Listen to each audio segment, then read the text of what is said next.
Salmo 37, nós vamos ler a partir do versículo 1 até o versículo 3.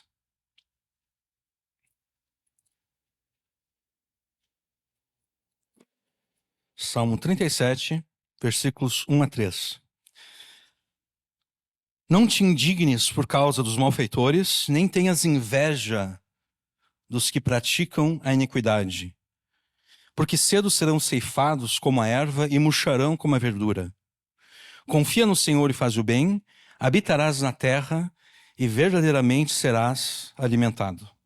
Amém. Até aqui a leitura da palavra de Deus.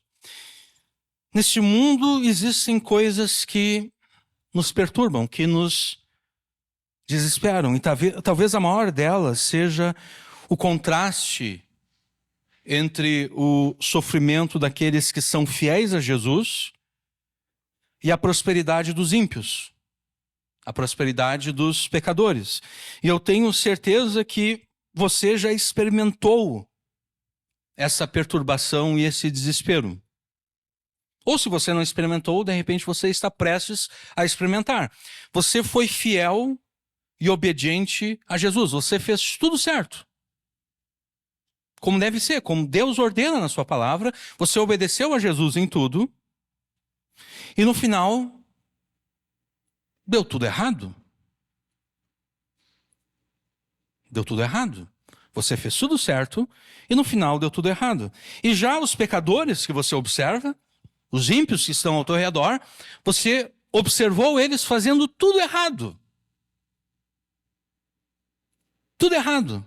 E no final deu tudo certo para eles. Apesar da tua fidelidade e obediência a Jesus, Ele não te concedeu, Ele não te recompensou com as bênçãos que você tanto pedia a Ele e das quais você tanto precisava. Essas bênçãos foram dadas, aparentemente, a quem desobedeceu a Jesus. Aparentemente foram eles que foram abençoados. E isso apesar da desobediência deles. Então, enquanto você é obrigado a ver a alegria dos ímpios, à medida em que eles desfrutam as bênçãos que deveriam ser tuas, você, em meio às lágrimas, tem que lutar com aflições ainda maiores do que as anteriores. E essa realidade, ela é perturbadora. Nós estamos no Salmo 37, versículos 1, 2 e 3. Essa realidade é perturbadora e desesperadora exatamente porque pelas próprias promessas de Deus, que nós temos na Escritura, pelas promessas que Deus faz ao seu povo na sua aliança, o contrário deveria ser verdadeiro. De acordo com as promessas de Deus, os justos deveriam experimentar bênçãos e prosperidade, e os pecadores deveriam experimentar o sofrimento, a maldição. Esse aparente descompasso entre as promessas de Deus, que nós encontramos na Escritura, na aliança que Deus fez com o seu povo, esse descompasso entre as promessas de Deus e a realidade te levam a questionar se realmente vale a pena servir a Jesus. Será que vale a pena servir a Jesus? Porque eu fiz tudo certo. Deus promete que aqueles que vão fazer o certo serão abençoados. Eu fiz o que era certo e eu não fui abençoado. Pelo contrário, deu tudo errado na minha vida e aquelas pessoas que fizeram tudo errado, elas sim foram abençoadas. Então, por que servir a Jesus? Para que servir a Jesus?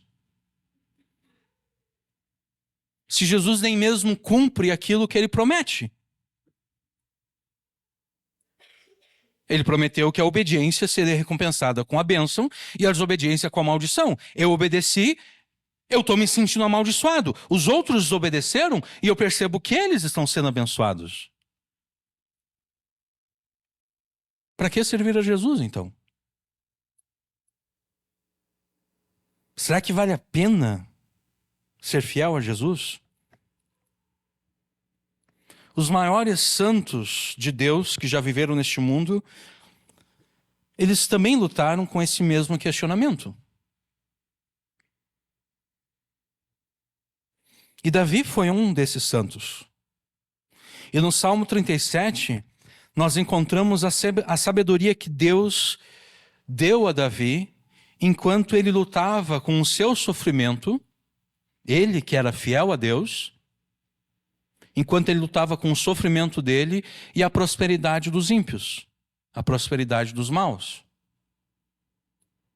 Ao observar a prosperidade dos pecadores enquanto você mesmo sofre por ter obedecido a Jesus, você será tentado a uma de duas coisas. A primeira tentação que você vai sofrer é de querer tornar-se tão ímpio quanto os pecadores.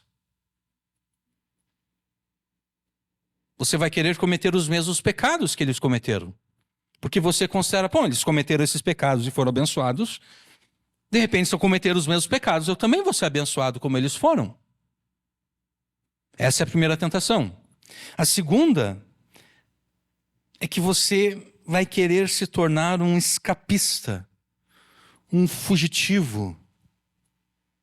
Você vai apelar a diversas estratégias para, por meio delas, escapar e fugir deste mundo. Você vai querer escapar do sofrimento. Fugir do sofrimento. Você vai fazer uso de várias estratégias para escapar deste mundo, para escapar do sofrimento. Qual é a solução que o Salmo 37 apresenta para o problema da prosperidade dos maus e do sofrimento dos bons? O Salmo 37 afirma categoricamente que a prosperidade dos maus é passageira. Na pregação de hoje nós vamos nos dedicar apenas aos 3 primeiros versículos. Mas em casa você pode ler, a todo momento Davi está mostrando que os maus, a prosperidade deles, será por um breve período de tempo. Logo eles serão exterminados. E os mansos herdarão a terra. Então o Salmo 37 afirma exatamente isso. A prosperidade dos maus é passageira. E além disso, o Salmo 37 afirma que tanto na história, quanto na eternidade, os maus, os pecadores, experimentarão o juízo de Deus. Em contrapartida, os que são fiéis a Jesus, apesar dos seus sofrimentos, já agora, neste mundo, eles experimentarão alguma medida da bênção de Deus. E então, na eternidade, eles experimentarão as bênçãos de Deus sem nenhuma restrição. Diante disso, o Espírito Santo, através de Davi, ordena que você permaneça fiel a Jesus e assuma as responsabilidades que a sua palavra e a sua aliança colocam sobre você. Essas responsabilidades são do ponto de vista negativo daquilo que você não deve fazer, é a rejeição do pecado. Você não deve pecar, você não deve querer buscar, fugir, escapar deste mundo, e do ponto de vista positivo, habitar a terra. Porque o contrário de querer fugir deste mundo é habitar a terra. Habitar a terra e obedecer à lei de Deus enquanto você habita a terra. Em pregações passadas, nós afirmamos que o processo de santificação envolve a substituição do pecado que você precisa vencer pela virtude que oposta àquele pecado foi ordenada por Deus na sua lei. Então, por exemplo, a pessoa que se sente sempre grandemente tentada a roubar. Essa pessoa se converte a Jesus, mas ela continua se sentindo tentada a roubar. Como é que ela vence esse pecado, essa tentação? Bom, Paulo ensina isso em Efésios. Ele diz: aquele que roubava, não roube mais.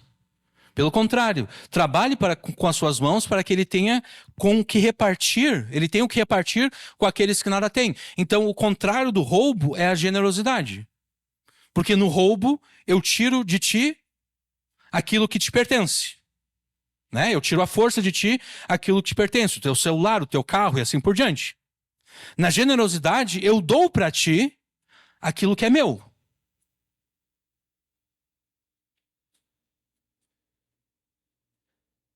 Então, de repente, alguém está fazendo trabalho de evangelismo num presídio, né? E tá lá vários bandidos que foram presos por roubo, assalto à mão armada e assim por diante. Esses caras, eles querem saber, tá bom, depois que eu sair daqui, o que eu faço para não voltar a cair nos mesmos pecados e crimes que me levaram a chegar a ser preso? Você deve dizer, bom, em vez de tu tentar se aproveitar daquilo que não pertence a ti, daquilo que pertence aos outros, tu deve te esforçar para ter como ajudar aquelas pessoas que não têm nada. Tu tem que trabalhar, não apenas para te sustentar. Sim, tu tem que trabalhar para te sustentar, mas mais do que isso, tu tem que trabalhar para, tendo te sustentado, tendo sustentado a tua família, tu poder ajudar a pessoa que não tem nada.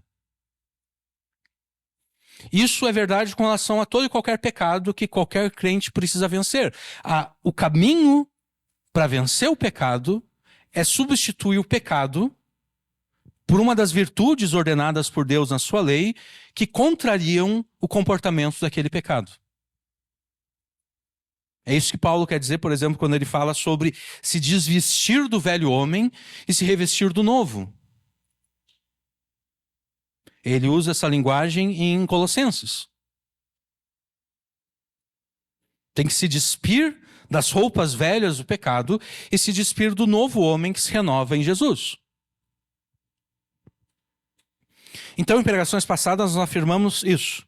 A santificação envolve a substituição do pecado, proibido na lei de Deus, pela virtude que ordenada na lei de Deus, se contrapõe, é oposta ao pecado que deve ser vencido. Então, para vencer a tentação de abertamente pecar contra Jesus, você precisa assumir a responsabilidade que a nova aliança impõe a você de obediência à lei de Deus. Você vai ser tentado a querer pecar.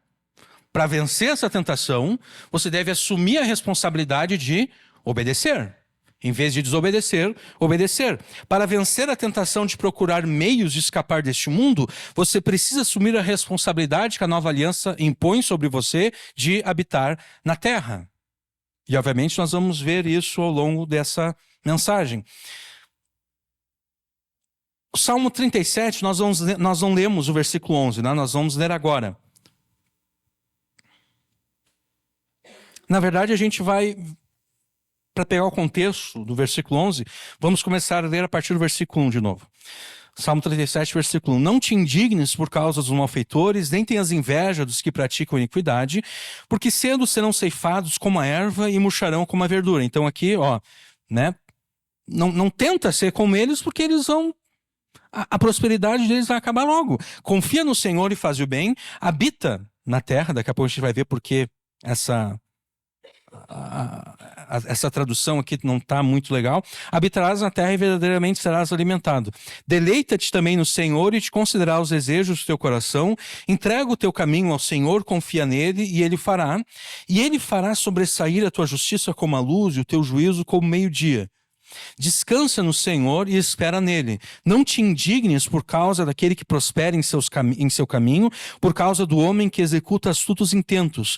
Deixa a ira, abandona o furor, não te indignes de forma alguma para fazer o mal, porque os malfeitores serão desarraigados. Mas aqueles que esperam no Senhor herdarão a terra. Pois ainda um pouco que o ímpio não existirá. Olharás para o seu lugar e não aparecerá. Mas os mansos herdarão a terra e se deleitarão na abundância de paz. Você deve ter percebido que o versículo 11 aqui é citado por Jesus no Sermão do Monte. Nas bem-aventuranças. Bem-aventurados os mansos, porque eles herdarão a terra. Quando Jesus cita esse versículo aqui, ele está prometendo aos cristãos a posse do mundo. Bem-aventurados os mansos, porque eles herdarão a terra, eles herdarão o mundo. Mas essa promessa, ela não será cumprida aqueles que, quando tudo dá errado nas suas vidas, pecam contra Deus, pecam contra Jesus e buscam meios de fugir deste mundo. Porque ao pecar, ao buscar meios de fugir deste mundo, essa pessoa se mostra que ela não faz parte desse grupo de pessoas que são classificados como mansos. A promessa de que os mansos herdarão a terra será cumprida àqueles que, mesmo quando tudo dá errado, em obediência à nova aliança e em antecipação ao cumprimento da promessa, eles habitam na terra e obedecem à lei de Deus. E isso se estende a todas as promessas que existem da parte de Deus. Porque todas as promessas que existem da parte de Deus têm em Jesus o sim. Isso é 2 Coríntios 1:20. O cumprimento dessas promessas está ligado ao cumprimento das responsabilidades que Jesus impõe a você quando ele te inseriu na nova aliança. E de repente você deve estar pensando, como assim responsabilidades? Eu pensei que a salvação era pela graça e não pelas obras. Você erra ao pensar que do fato da graça de Deus ter sido dada a você em Jesus, pode-se concluir que você não tem responsabilidade alguma para com Deus. A graça de Deus não anula as responsabilidades que Deus impõe sobre o seu povo. Pelo contrário, a graça de Deus reafirma essas responsabilidades e fornece as condições necessárias para que você as cumpra. Então, quando você observar a prosperidade dos maus, enquanto sofre por ter obedecido a Jesus, não se volte nem para o pecado e nem para esse comportamento escapista. Não tente fugir deste mundo. Assuma as responsabilidades da nova aliança.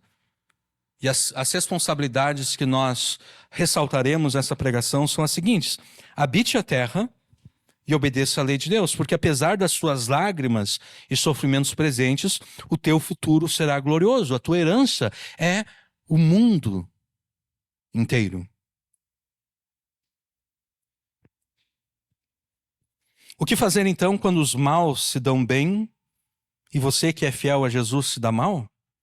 Permaneça fiel a Jesus e assuma as responsabilidades da aliança. Rejeite o pecado, rejeite o escapismo, habite a terra, obedeça à lei de Deus e o teu futuro será glorioso. O Salmo 37 é um salmo sapiencial, é um salmo de sabedoria, pelo qual Davi nos incentiva a obedecermos fielmente a Jesus. E Davi dá início a esse salmo com um mandamento proibitivo duplo complementar.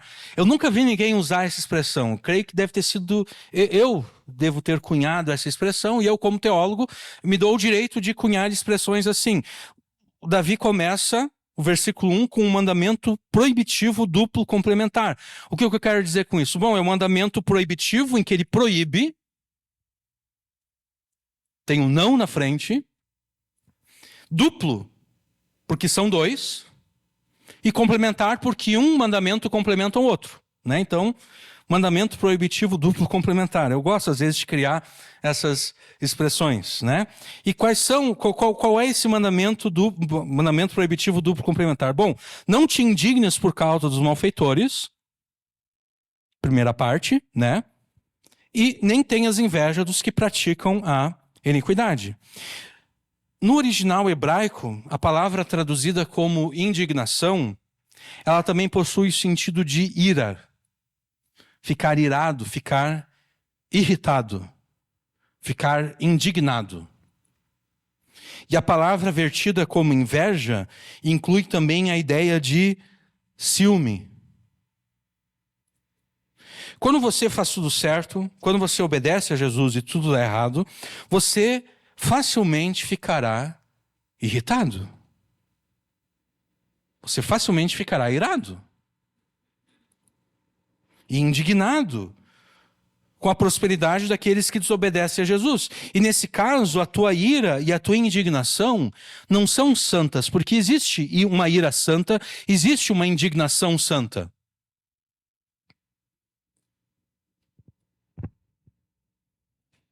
Quando, por exemplo, você ouve de uma mulher que foi estuprada e você fica irado, essa é uma ira santa.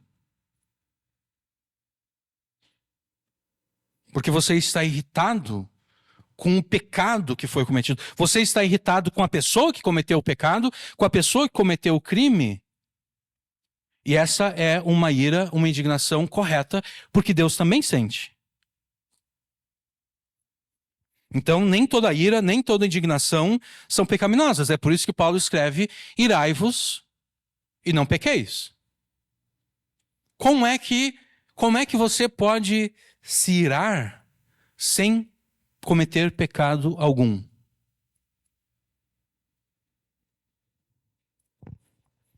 Direcionando a energia que você sente com a ira para a resolução do problema, e não para a pessoa que causou o problema. Você, de repente, está caminhando com o seu filho pela calçada e vem um motorista doido, avança na calçada e atropela o teu filho. E você fica irado.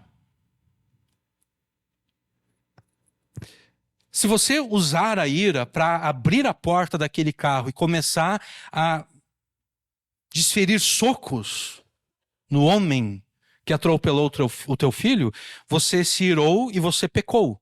Porque essa energia que Deus te deu não para assaltar aquele cara fisicamente. Essa energia que Deus te deu é para tentar salvar a vida do teu filho. Né? O que adianta o teu filho estar lá no chão sangrando e tu tá dando porrada no cara que atropelou ele? O que essa ira está fazendo pelo teu filho? Não está fazendo nada. Né? Agora, se tu direcionar a ira para o problema e não para a pessoa que causou o problema, essa ira é correta. É por isso que no Antigo, você nunca se espantou ao ler no Antigo Testamento que está escrito assim: então o Espírito do Senhor veio sobre fulano de tal e a sua ira se acendeu. O Espírito Santo causando ira no coração dos servos de Deus.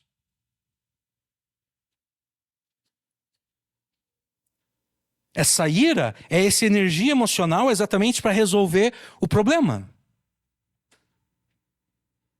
A ira é uma coisa boa, né? Seria muito estranho se você estivesse caminhando com teu filho, ele fosse atropelado e você...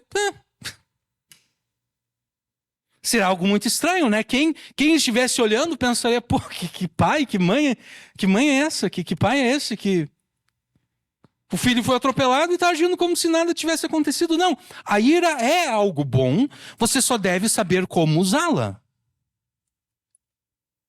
A ira deve ser usada para resolver o problema, não para punir a pessoa que causou o problema. Isso se vê depois, quando o problema foi resolvido. E na verdade é o seguinte: quando você direciona a ira para a resolução do problema, quando o problema está resolvido, a ira passa e daí realmente você consegue obedecer aquilo que Paulo escreveu, né? Não se põe o sol sobre a vossa ira, porque resolveu o problema. Depois é que tu vai ver o que tu vai fazer com o motorista, né? As pessoas... Quem estiver observando a cena, as pessoas elas vão segurar o motorista no lugar, vão chamar a polícia e daí ele vai responder, né, por aquilo que ele fez. E a gente sabe que, na verdade, as pessoas vão fazer mais do que segurar a pessoa, né? As pessoas vão querer linchar o cara. Isso é ruim. Isso é ruim. Sabe por quê? Eu me lembro, há um tempo atrás, já faz alguns anos, de uma notícia. Eu li uma notícia, não sei se era no Rio de Janeiro ou em São Paulo, que começaram a surgir cartazes na rua, nos postes, dizendo que determinada mulher estava sequestrando crianças no bairro. E daí a população se juntou, foi lá e matou a mulher a pauladas, porque quem é que quer uma pessoa que sequestra crianças no seu bairro, né? Ninguém. Só que depois foram ver, nenhuma criança tinha sido sequestrada e a mulher não estava sequestrando ninguém. É por isso que a justiça popular, essa justiça que é feita com as próprias mãos, ela nunca é boa. Sabe por quê? Porque para cada bandido que é linchado, de fato, vai ter outras pessoas que não têm nada a ver e que vão ser linchadas e que vão ser mortas e assassinadas sem ter culpa nenhuma.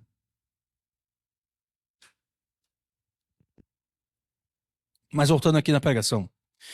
Quando você faz tudo certo, quando você obedece a Jesus e dá tudo errado, você facilmente ficará irado, indignado com a prosperidade daqueles que desobedecem a Jesus. E neste caso, a tua ira e indignação não são santas. Você não está irado devido ao pecado que os malfeitores cometeram. Não.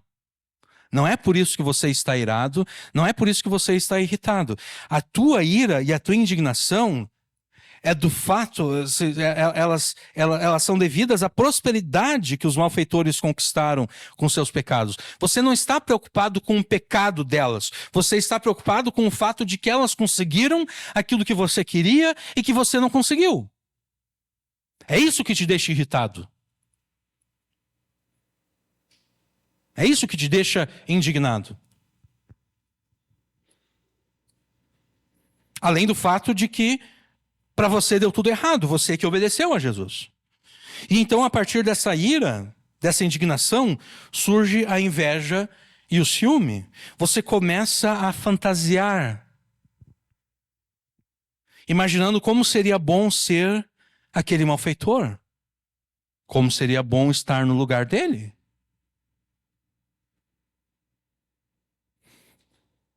Você começa a imaginar que se para eles o pecado trouxe as bênçãos e a prosperidade que te eram necessárias, as quais você pediu a Jesus e ele não te deu, talvez você mesmo deveria pecar contra Jesus e receber do pecado, e não de Jesus, a bênção e a prosperidade que você precisa. E não é nem mesmo necessário que você ponha em prática esses pensamentos para pecar contra Jesus. Esses pensamentos já são o pecado.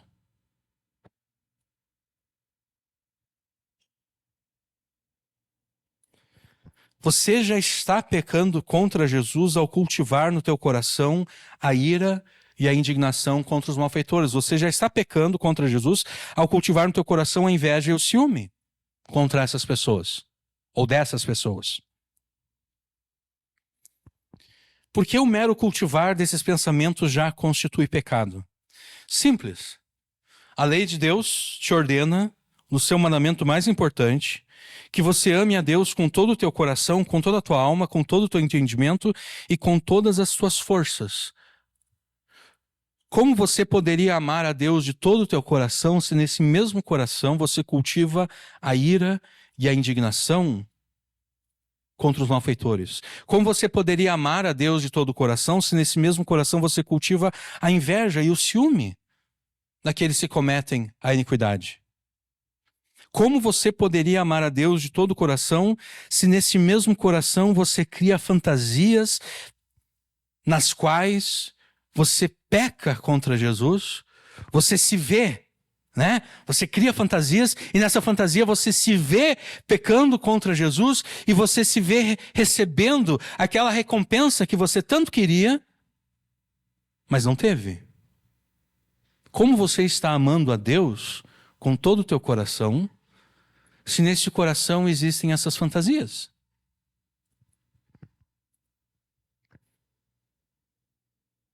Você não pode, em hipótese alguma, ter no teu coração nem ira, nem indignação, nem inveja, nem ciúme daqueles que cometem iniquidade, daqueles que são malfeitores. E quem são esses malfeitores?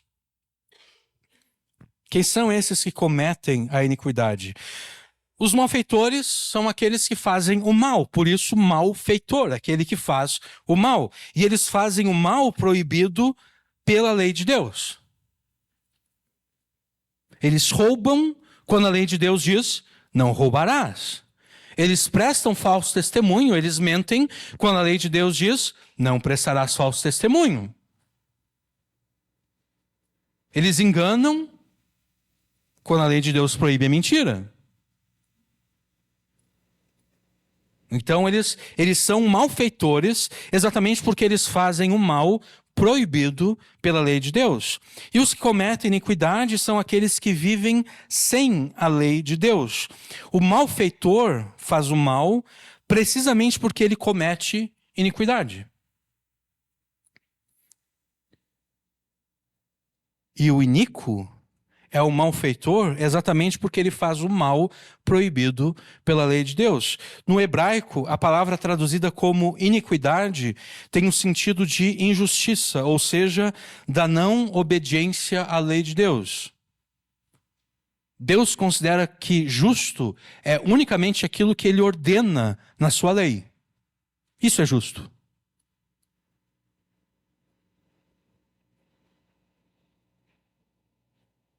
Então, a gente pode pensar, por exemplo, tanto se fala no Brasil, né, de reforma agrária. Reforma agrária, de acordo com a lei de Deus, é injusto. Porque eu não estou indo lá roubar a terra que pertence ao fulano de tal, mas eu estou usando o governo para roubar a terra dele e dar para mim. Isso é roubo, né? O não roubar não é apenas me proibir de roubar, é também proibir de usar meios para conseguir aquilo que pertence aos outros.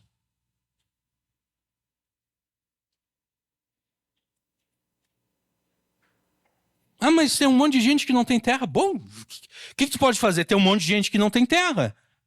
Tem um monte de gente que também não tem carro. A gente vai começar a tirar carros das pessoas que têm uma frota de 20 carros e dar para aqueles que não têm nada?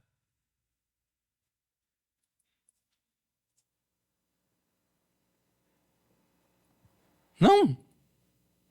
Tem um monte de gente que não tem casa também. Agora a gente vai pegar a pessoa que tem 2, 3, 4 casas, a gente vai tirar as casas dessas pessoas e vai dar para aqueles que não têm. Não, isso é roubo. Isso é injusto.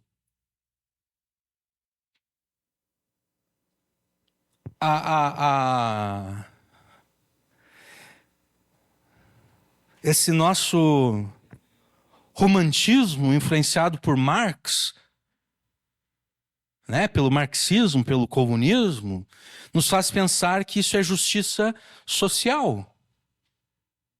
Não, não é justiça social. Não, pode ser justiça social, mas para Deus não é justiça.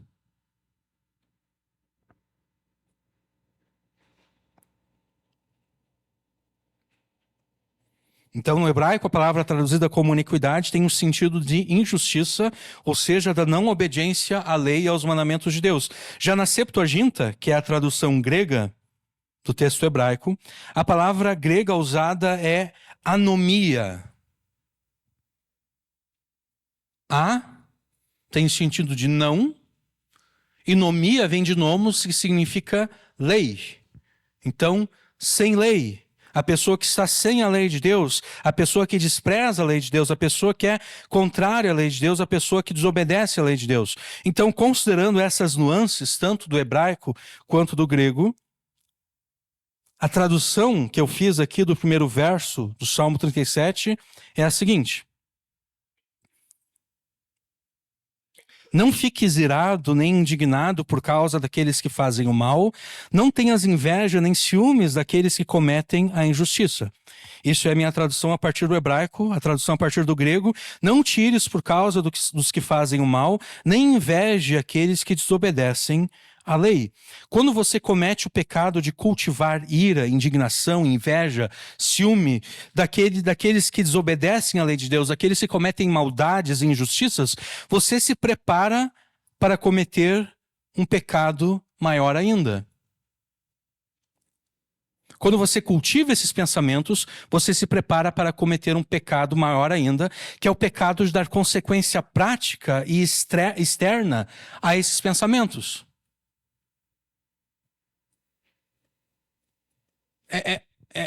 É mais ou menos como um homem atentar numa mulher com um olhar impuro, ou uma mulher atentar num homem com um olhar impuro. Isso já é pecado, mas quando a pessoa permite que esses pensamentos fiquem ali, ela está se preparando para cometer o pecado maior ainda, que é o de dar consequência a esses pensamentos.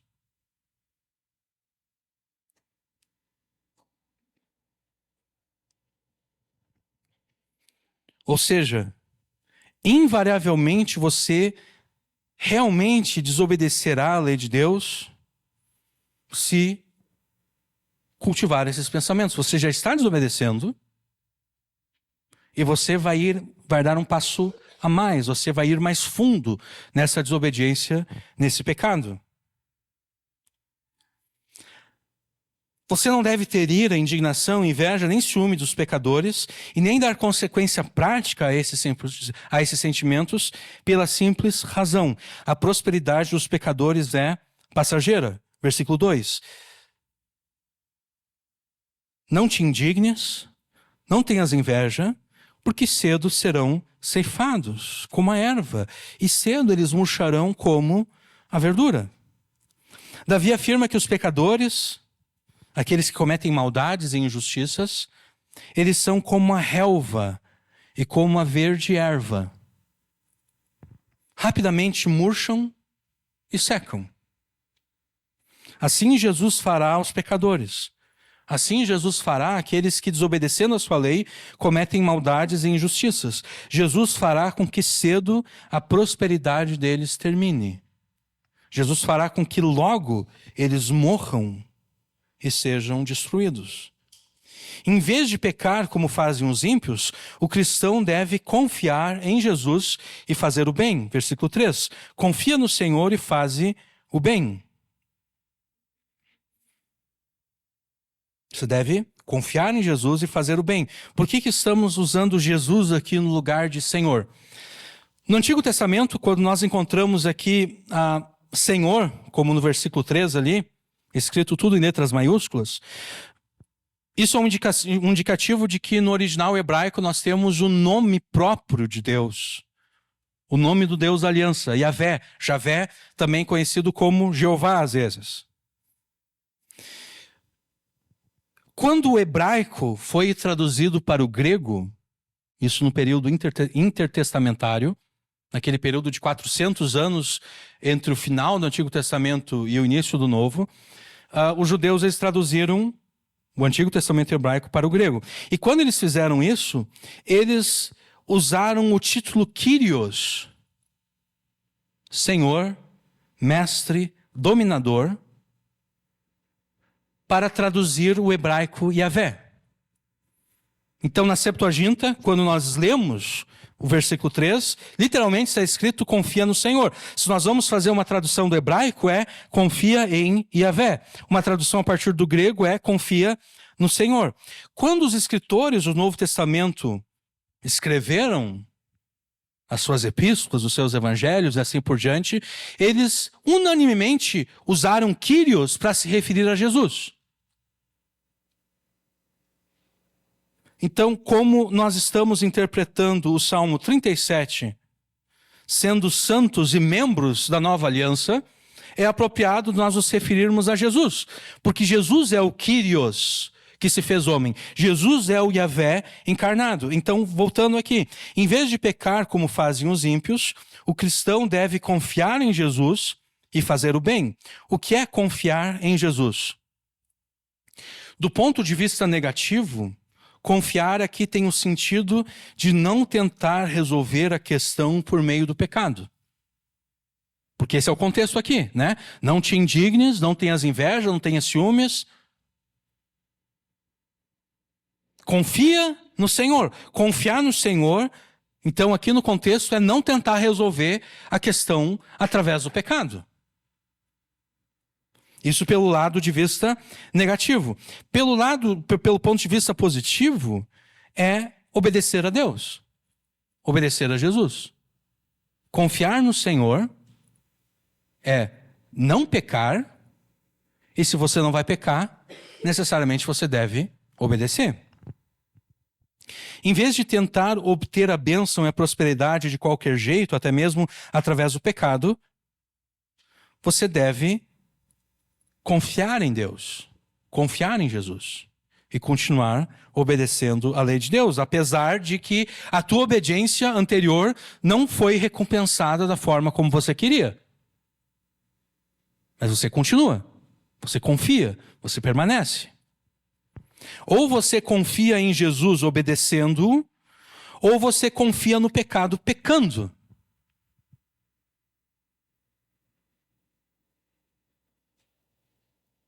Em pregações passadas, nós demonstramos que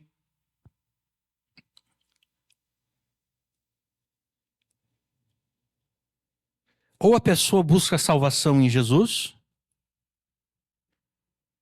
ou a pessoa busca salvação no pecado. E buscar salvação no pecado é mais um pecado que está sendo cometido, é o pecado da idolatria.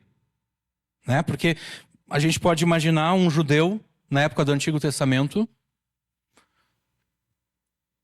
ele sente necessidade de oferecer um sacrifício lá no templo, no tabernáculo, porque ele cometeu algum pecado contra Deus, e ele então vai buscar em Deus, em Yahvé, a sua salvação do ponto de vista espiritual, a sua salvação do ponto de vista do perdão dos seus pecados. Então ele vai lá no templo, no tabernáculo, chama o sacerdote, explica o que aconteceu, o sacerdote diz, bom, nesse caso aqui o sacrifício é esse, a oferta é aquela e assim por diante, e o homem faz tudo o que deve ser feito.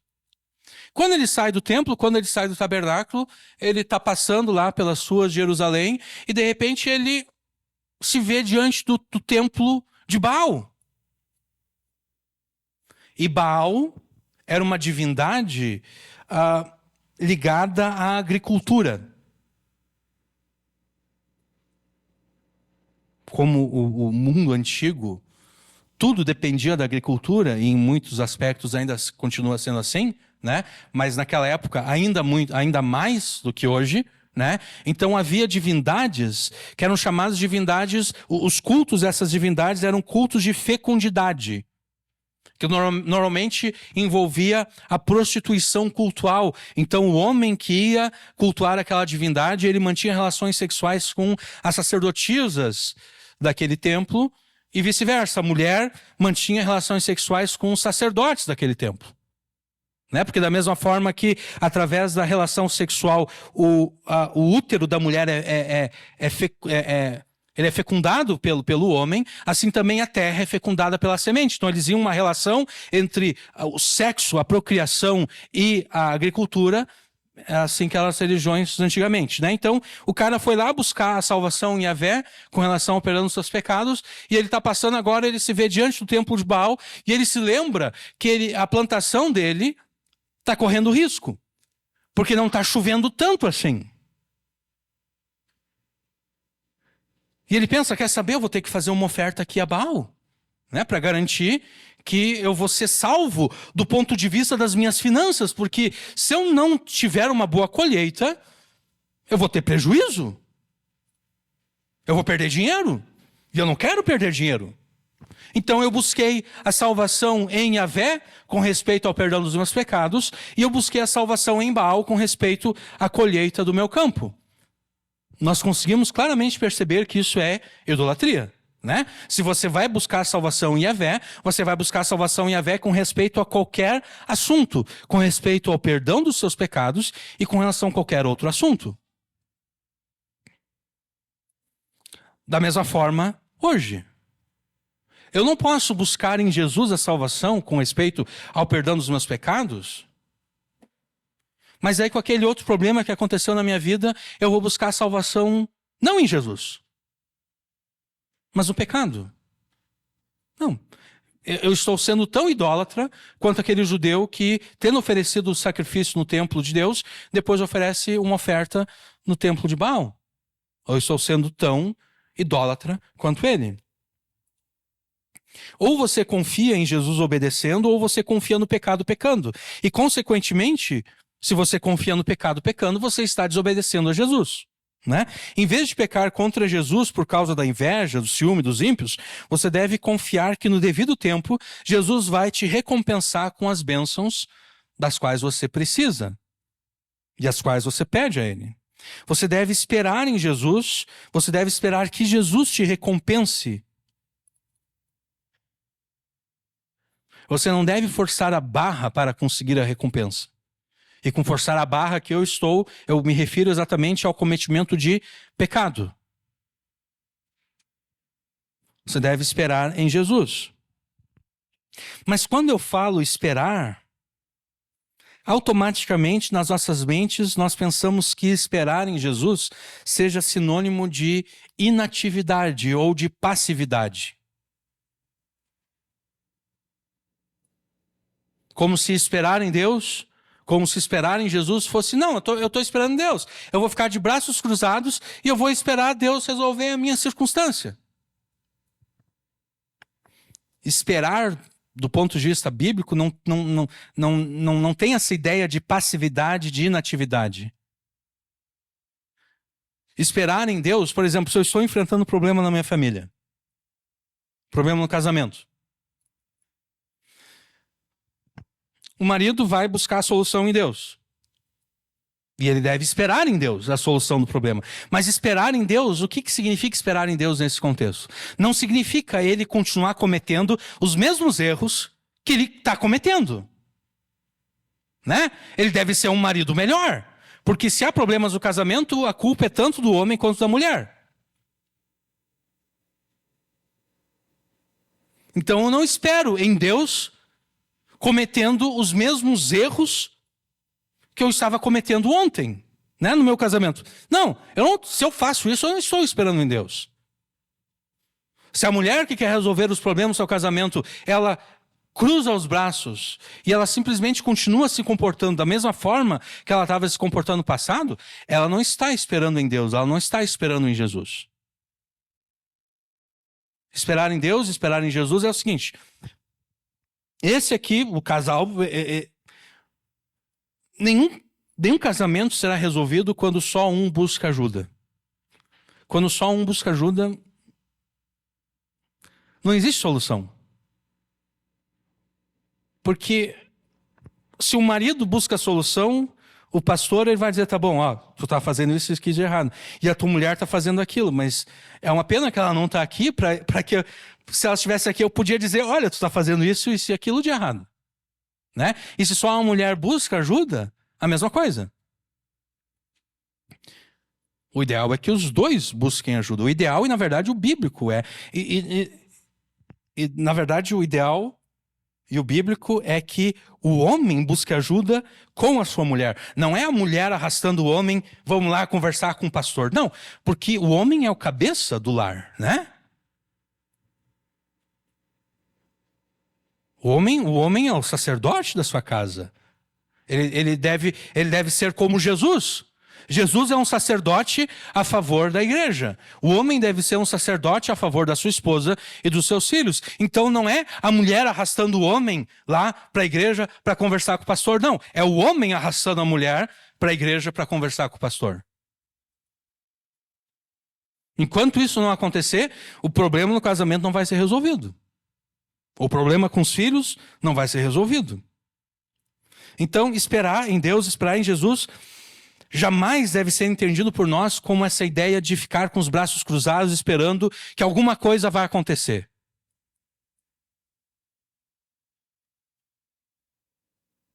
Não, esperar em Deus, esperar em Jesus é orar pela solução daquele problema. E a partir de hoje eu vou começar a procurar na palavra de Deus o que eu devo fazer para solucionar aquele problema. E tendo encontrado aquilo que eu devo fazer, eu vou fazer. O que estiver dentro das minhas possibilidades, eu vou fazer. Aquilo que está fora das minhas possibilidades, aí só Deus pode fazer. Né? Mas Deus não vai fazer aquilo que está fora das minhas possibilidades se eu não faço nem aquilo que está dentro das minhas possibilidades. Porque se eu não faço aquilo que está dentro, eu não estou esperando em Deus, eu não estou esperando em Jesus.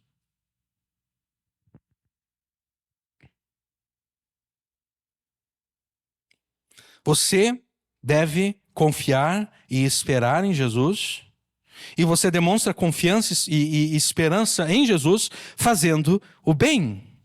Confia no Senhor e faz o bem. Qual é o bem que você deve fazer? O bem que você deve fazer é todo o bem que Deus ordena na sua lei e nos seus mandamentos. Esse é o bem que você deve fazer.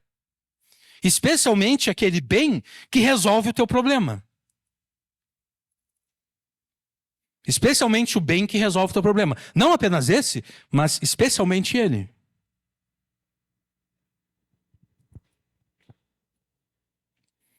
Os malfeitores são malfeitores exatamente porque, ao desobedecer à lei de Deus, eles necessariamente fazem aquilo que é mal, o mesmo mal proibido pela lei de Deus. Para fazer o bem, então, é necessário que você positivamente obedeça à lei de Deus, realizando todo o bem que ele ordena na sua lei, nos seus mandamentos, na sua palavra.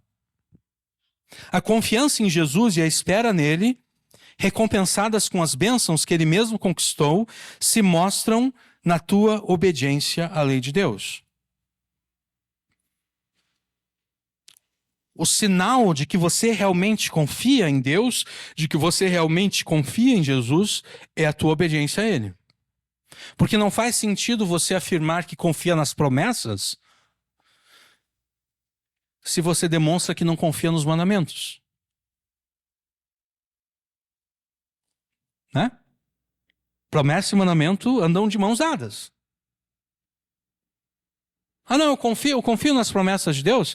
Pois demonstra que tu confia nas promessas de Deus, confiando também nos mandamentos, obedecendo os mandamentos.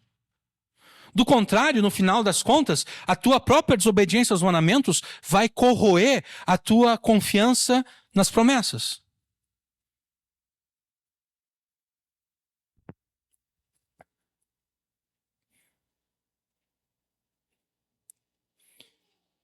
Em vez de fazer o mal e cometer o pecado e a injustiça pela desobediência à lei de Deus, você deve confiar em Jesus, você deve esperar por Ele, fazendo o bem que Ele ordena na sua lei. Mas qual é o lugar onde você deve fazer este bem? Qual é o lugar onde você deve obedecer à lei de Deus? O lugar é exatamente o local onde Jesus te estabeleceu. Nessa terra, no Brasil, no Rio Grande do Sul, em Novo Hamburgo, no bairro no qual você reside, na rua onde você mora, na casa onde você mora.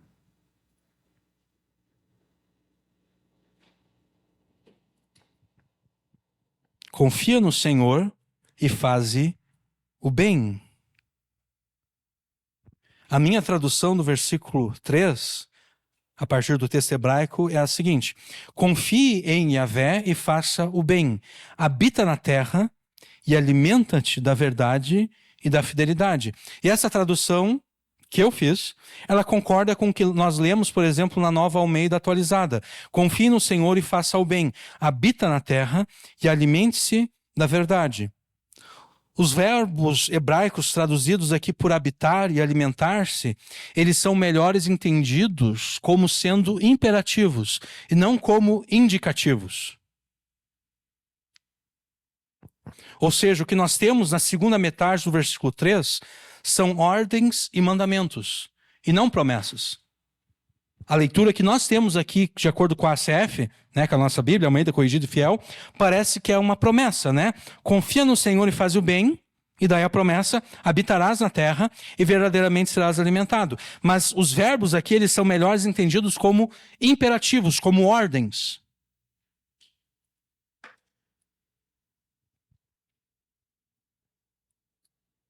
A ordem de Jesus para você é que você habite a terra, mesmo quando tudo der errado. Você fez tudo certo, você obedeceu a Jesus, mas as coisas não aconteceram como você queria. Na verdade, você fez tudo certo e deu tudo errado. A primeira tentação é pecar abertamente contra Jesus, para tentar obter a mesma prosperidade e bênçãos que foram conquistadas pelos ímpios. A segunda tentação é não querer habitar a terra. A segunda tentação é o escapismo do mundo, a fuga da realidade. E há muitas maneiras pelas quais você pode tentar escapar deste mundo. O abuso do álcool, por exemplo. Muitas pessoas fazem uso do álcool para não habitar a terra. para fugir deste mundo.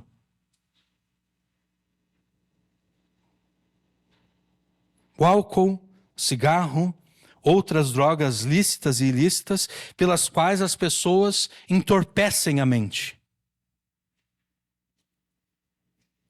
Essa necessidade de entorpecer a mente é essa recusa em habitar a terra. Eu não quero habitar a terra, eu não quero viver essa minha realidade, eu quero fugir disso. Eu quero escapar dessa minha realidade maldita. Então eu vou beber. Então eu vou me drogar, então eu vou na farmácia comprar, eu vou no psiquiatra conseguir alguma droga para entorpecer a minha mente, porque eu não suporto viver essa minha realidade, eu quero fugir daqui.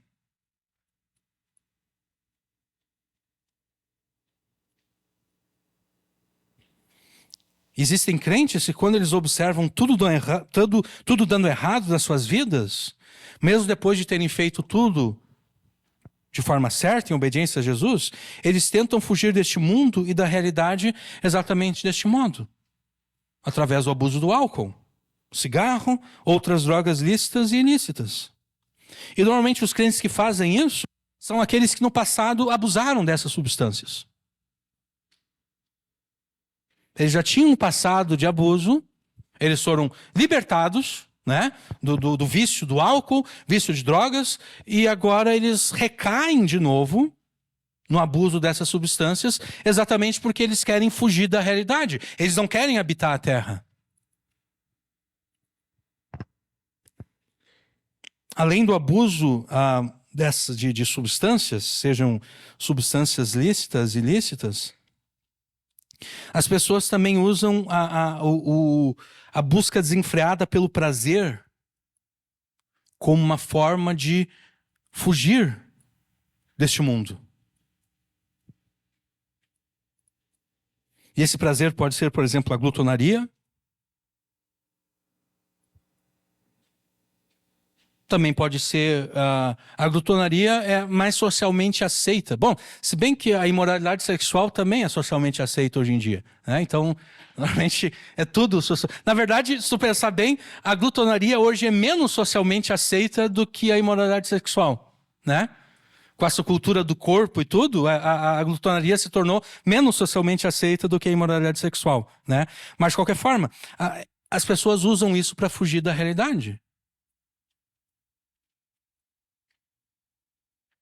A busca idólatra do entretenimento também são meios pelos quais as pessoas tentam fugir deste mundo e da realidade.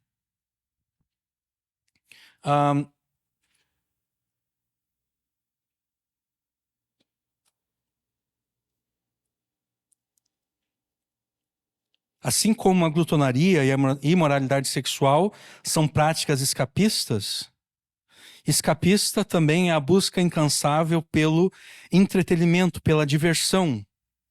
Porque em vez de viver na terra que Jesus prometeu aos que são fiéis a Ele, a pessoa foge do mundo e da realidade. Ela passa horas e horas nas redes sociais, no YouTube,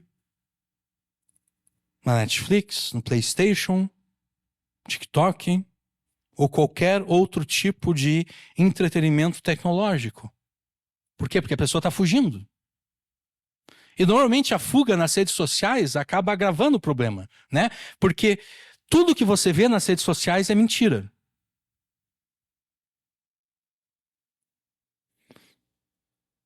Tudo que você vê nas redes sociais é mentira.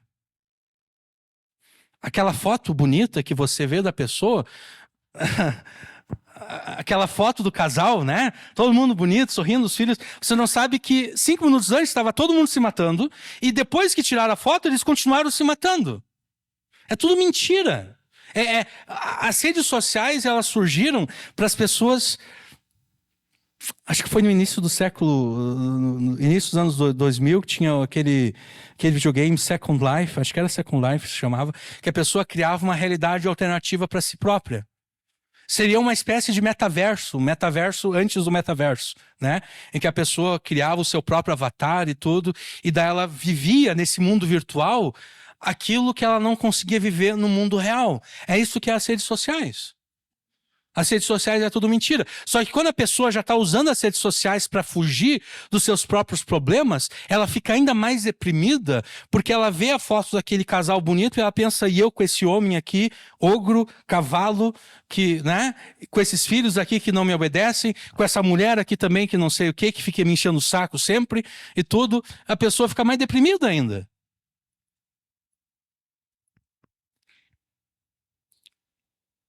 Há outros ainda que vivem de viagem em viagem, porque eles pensam que de alguma forma vão conseguir fugir dos seus problemas. E nesse caso, a fuga dos problemas é literalmente uma fuga de casa. A pessoa não consegue ficar em casa. Não há nada de errado em viajar, mas é um pecado viajar se você pensa que ao viajar você vai se ver livre dos problemas. Da mesma forma que não existe nada de errado no entretenimento, né? Não existe nada de errado em ver um filme, um seriado na Netflix. O pecado é quando você pensa que, ao passar horas na frente daquilo ali, você vai conseguir se ver livre daquele problema. É um uso idólatra do entretenimento, é um uso idólatra do turismo.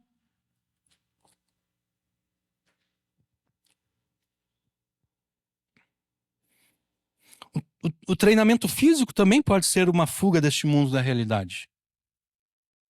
Né? Isso é muito comum quando relacionamentos acabam, né?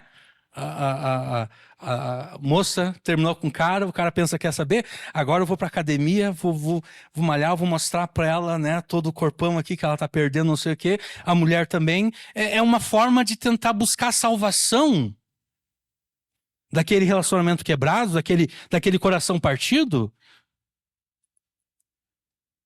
É uma fuga da realidade. Perceba que não há nada de errado em treinar na academia ou praticar qualquer tipo de esporte. Agora, o errado é usar aquilo ali para fugir do mundo, para fugir da realidade, usar aquilo ali como se aquilo ali fosse a minha salvação, é isso aqui que vai me salvar. Há outro modo de fuga deste mundo da realidade que na aparência eu tô com calor. Vocês estão com calor? É? Eu tô com calor, acho que eu vou desligar aqui, porque eu tô... Tá. Já faz uns 15 minutos que eu tô com calor aqui, eu pensar que eu pergunto ou não pergunto? Perguntei. Tá. Ainda há outro modo de fuga deste mundo e da realidade, que na aparência parece ser bem cristão, bem espiritual. Mas que quando analisado mais a fundo, mostra-se também idólatra. E aqui eu estou me referindo à volta de Jesus. E eu preciso ser cuidadoso aqui para não causar mal-entendidos. Os cristãos, eles devem absolutamente desejar a volta de Jesus. Mas nós devemos desejar a volta de Jesus pelos motivos corretos. E não não movidos por motivações erradas. São várias as motivações corretas para desejar a volta de Jesus. Mas nessa pregação eu vou dedicar tempo exatamente às motivações erradas para desejar a volta de Jesus. E para mostrar como é possível desejar a volta de Jesus de modo errado, de modo idólatra, de modo escapista, nós precisamos falar acerca de duas mulheres que no passado chegaram a fazer parte dessa igreja. Essas duas mulheres, em mais de uma oportunidade, em oração pública, elas não fazem mais parte da igreja, tá? Então, eu não estou falando de ninguém que está aqui ou até de algum irmão nosso que não veio hoje no culto, né? Elas não estão na igreja mais. Mas essas duas mulheres, em mais de uma oportunidade, em oração pública, elas pediram a Deus a morte. Elas pediram que Deus as matasse. E elas usaram como justificativo o que Paulo escreveu em Filipenses 1:21. Para mim, o viver é Cristo e o morrer é lucro. Mas Paulo aqui não está pedindo a morte. Pelo contrário. O contexto histórico de Filipenses é que Paulo está preso em Roma, ele está esperando ser julgado por César, e César muito bem pode soltá-lo, como também César pode condená-lo. E nesse caso a condenação seria a condenação à morte. Diante da possibilidade de ser executado por ser um cristão, Paulo escreve que, sendo que a sua vida é Cristo, a sua morte por amor a Cristo será lucro. E Paulo, olha só, Paulo fez tudo certo. Paulo está obedecendo a Deus, Paulo está obedecendo a Jesus, Paulo está pregando o evangelho para as pessoas, e no final deu tudo errado, porque ele foi preso. Ele foi levar mantimentos para Jerusalém. Para os crentes que estavam passando necessidade lá em Jerusalém. Ele está fazendo tudo certo e no final deu tudo errado. Ele foi preso. Ele é preso em Jerusalém, ele é mandado para Cesareia, e Cesareia ele fica lá, acho que se não me engano, 2 anos, aí ele é mandado para Roma. E então de Roma, ele escreve várias epístolas, dentre as quais Filipenses. E Paulo está lá escrevendo, ele está escrevendo Filipenses exatamente para agradecer os mantimentos que a igreja de Filipos enviou para ele. E Paulo está lá escrevendo para agradecer, e ele está considerando a vida dele. Ele está considerando as possibilidades. Ele bem pode ser solto, como também ele bem pode ser morto. E considerando essa possibilidade da morte, ele quer tranquilizar os crentes filipenses. Ele quer dizer o seguinte: olha, vocês não, se eu chegar a morrer, vocês não precisam ficar tristes e desesperados. Porque se a minha vida foi Cristo, a minha morte vai ser lucro. Ele não está pedindo a morte. Ele não está dizendo, tomara que César mande me matar. Não. Pelo contrário. Na verdade, Paulo tinha esperança de que ele fosse solto. Olha só.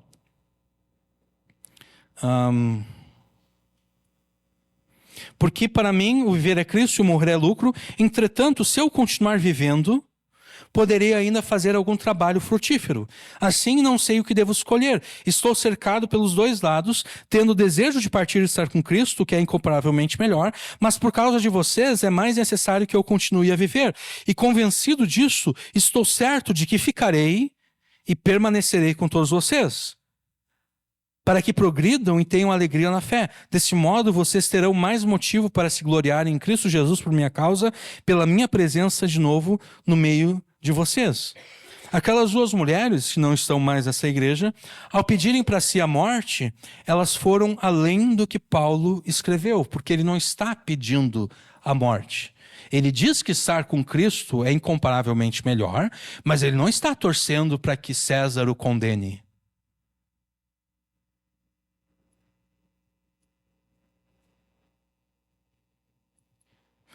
Por alguma razão, parecia aquelas mulheres que tudo na vida delas tinha dado errado. E talvez tudo na vida delas tivesse dado errado. E elas desistiram de viver. Elas desistiram de habitar a terra. Elas pediram para si a morte, pensando ser mais espirituais do que os demais. Quando de fato o pedido delas era idólatra, era escapista, próprio de pessoas que desistiram da vida e de habitar a terra. Alguns de nós já experimentamos a dor de perceber que, apesar dos nossos melhores esforços para obedecer a Jesus, tudo deu errado nas nossas vidas. E quando nós percebemos que tudo deu errado, facilmente nós caímos na armadilha satânica e no pecado de desistir da vida. Só que nós sabemos que nós não devemos desistir da vida, né? Eu não posso simplesmente cometer suicídio. Eu sei que isso é errado. Então nós achamos na promessa da segunda vinda de Jesus uma brecha para desistir da vida, sem dar a impressão de termos desistido da vida.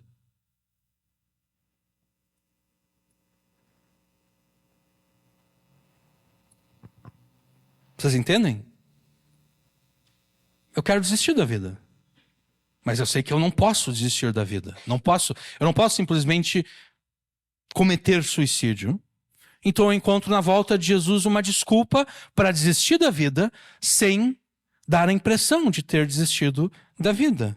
Nós aplicamos um verniz de espiritualidade nessa nossa desistência da vida, e este verniz é o aparente desejo pela volta de Jesus. E neste caso, no entanto, nós desejamos a volta de Jesus não pelos motivos bíblicos e corretos, mas simplesmente porque nós não queremos e não aguentamos mais viver neste mundo. Eu não quero mais viver aqui, eu não aguento mais viver aqui, eu quero sair daqui. Tomara então que Jesus volte logo para me tirar daqui, para que eu não precise mais continuar vivendo essa minha vida miserável.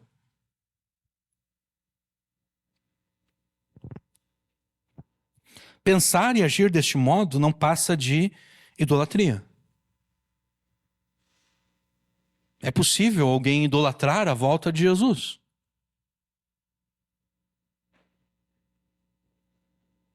Nós podemos fazer da volta de Jesus um ídolo nas nossas vidas, se nós desejarmos a volta de Jesus de modo idólatra. Se nós desejarmos a volta de Jesus porque nós não queremos mais viver neste mundo. Porque nós não queremos mais habitar na terra. E se nós fizermos isso, a ironia é que se nós desejarmos a volta de Jesus porque nós não queremos mais viver aqui, é que Jesus vai voltar. Só que ele não vai voltar para o nosso bem.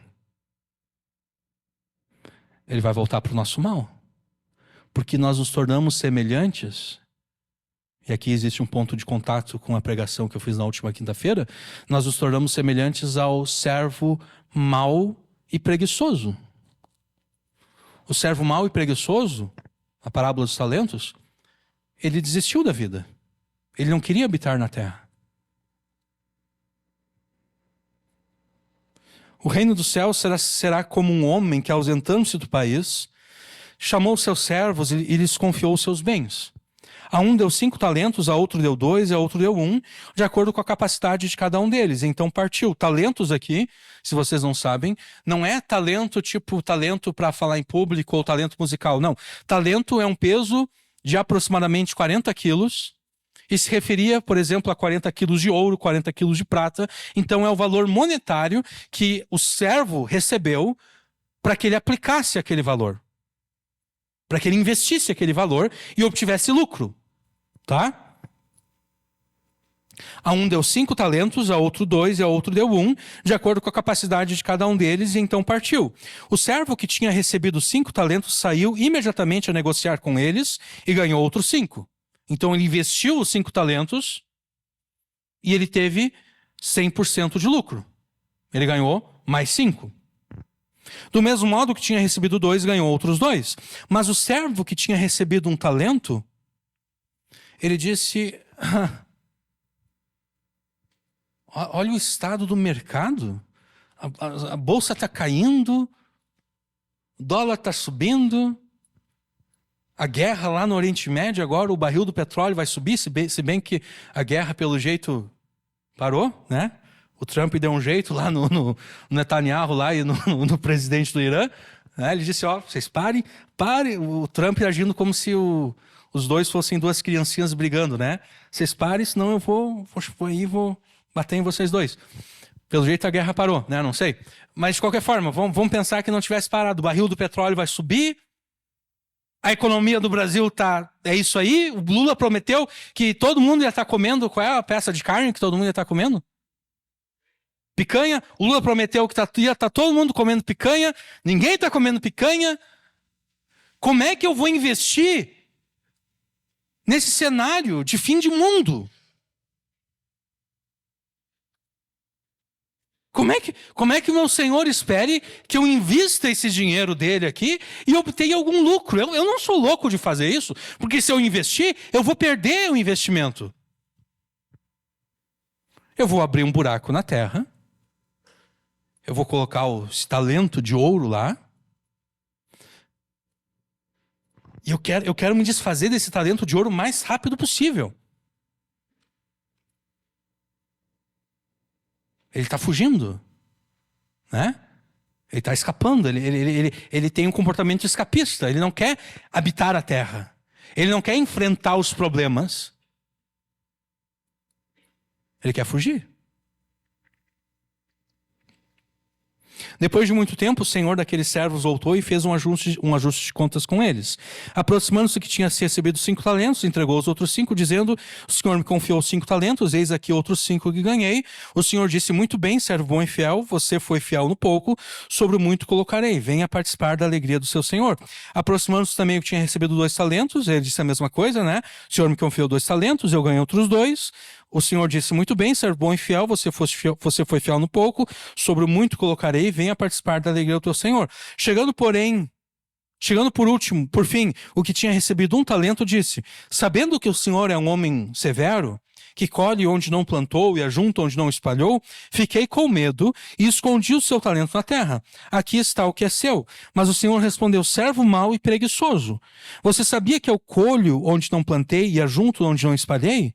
Então você deveria ter entregado meu dinheiro aos banqueiros, e eu, ao voltar, receberia com juros o que é meu. Portanto, tirem dele o talento e deem ao que tem 10. Porque a todo o que tem mais será dado e terá em abundância, mas ao que não tem, até o que tem lhe será tirado. Quanto ao servo inútil, lancem-no para fora nas trevas. Ali haverá choro e ranger de dentes. Qual é a diferença entre os servos que aplicaram o dinheiro e aquele que simplesmente enterrou o dinheiro? Os servos que negociaram e lucraram, eles negociaram e lucraram precisamente porque eles não desistiram de habitar a terra. Eles viram que o cenário não era favorável, mas eles obedeceram.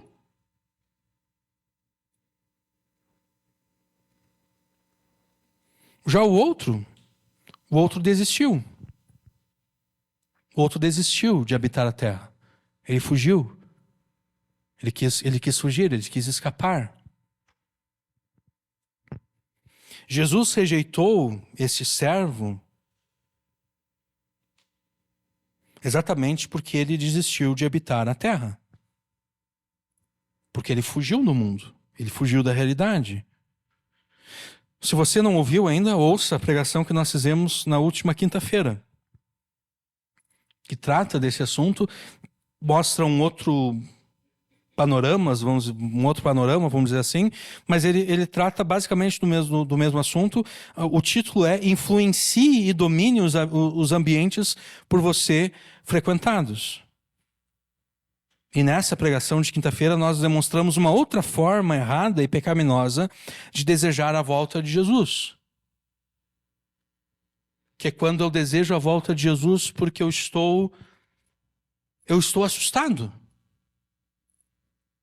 Eu estou com medo. Eu vejo o mundo ao meu redor sendo destruído, eu vejo a cultura sendo aniquilada, e eu fico com medo. É o fim do mundo, Jesus está voltando, Jesus está voltando. Você quer saber como Jesus quer que você espere pela sua vinda? Jesus quer que você espere pela sua vinda sem ter desistido da vida. Sem ter desistido de habitar a terra. É assim que Ele quer te encontrar. Ele quer te encontrar trabalhando. Ele quer te encontrar cumprindo a responsabilidade que Ele te deu. É assim que Ele quer te encontrar. Esperar a volta de Jesus não é ficar olhando para cima com os braços abertos e pronto, Jesus, eu estou aqui esperando o Senhor me levar, e a pessoa fica 1 ano, 5 anos, 10 anos esperando. Não. A pessoa espera a volta de Jesus trabalhando para Jesus. E trabalhar para Jesus nada mais é do que cumprir as responsabilidades que você tem. Você é um homem casado, a primeira responsabilidade que você tem qual é? É sustentar a família. Tanto de vista material, quanto também do ponto de vista espiritual. Né? Não apenas material, mas também do ponto de vista espiritual. Porque o homem o homem é o cabeça da mulher. E ser o cabeça da mulher não é simplesmente ter a possibilidade de dizer, não, mulher, é isso mesmo, e eu não estou nem aí para aquilo que tu pensa, é isso que a gente vai fazer. Não, ser o cabeça da mulher é ser o responsável espiritual pela sua esposa e pelos filhos.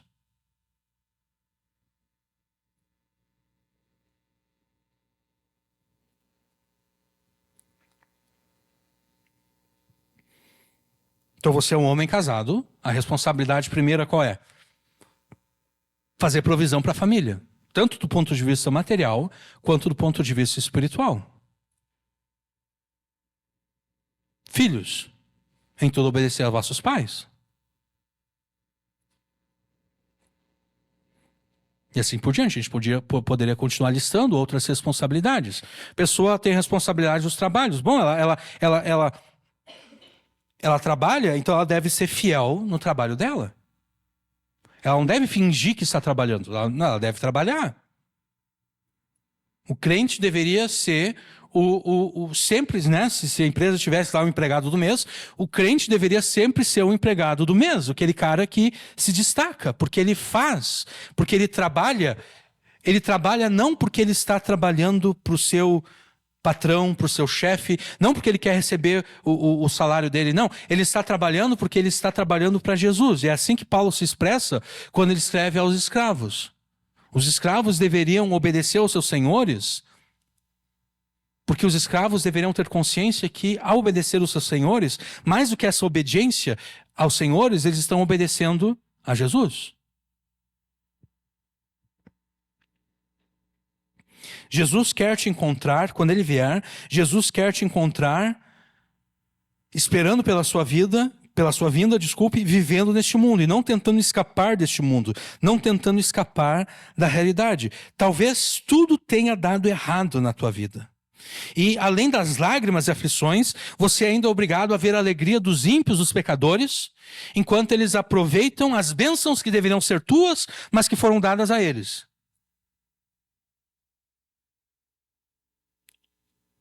Talvez tudo tenha dado errado na tua vida, apesar de você ter obedecido tudo. Mas antes de considerarmos isso, será que você realmente fez aquilo que era certo? Será que realmente você fez tudo que era certo e deu tudo errado? Ou será que deu tudo errado porque você fez tudo errado? Porque de repente você está tentando passar um verniz ali, né?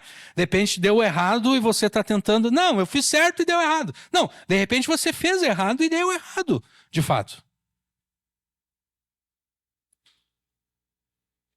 Se tudo deu errado porque você foi infiel a Jesus, arrependa-se. Você ainda está vivo, né? Ainda há chance de arrependimento. Arrependa-se, confesse isso a Deus e passe a fazer agora aquilo que é certo.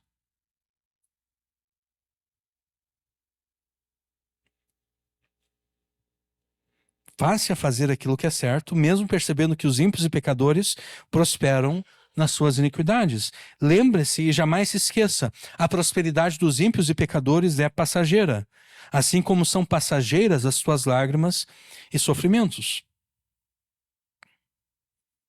Confie em Jesus e faça o bem. Espere pela recompensa de Jesus e enquanto você espera, continue fazendo o bem. Qual é o bem que você deve fazer? Tudo aquilo que Deus ordena na sua palavra. Onde você deve fazer? Onde você está. Onde Deus te colocou. Não fuja do lugar onde Deus te colocou. Não tente escapar da tua realidade. Habita na terra.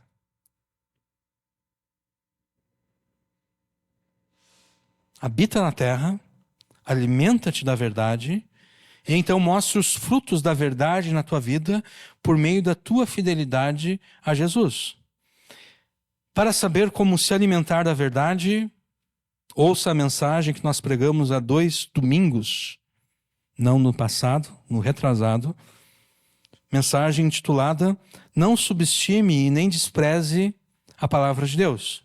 Lá você vai Obviamente, nós não esgotamos o assunto, mas lá você vai aprender a como se alimentar da verdade. Alimenta-te da verdade de Jesus e viva de modo verdadeiro e fiel a Ele neste mundo, mesmo em meio às lágrimas, mesmo em meio aos sofrimentos. Mesmo que tudo tenha dado errado, não desista de viver neste mundo. Mesmo que tudo tenha dado errado, não desista de obedecer a Jesus.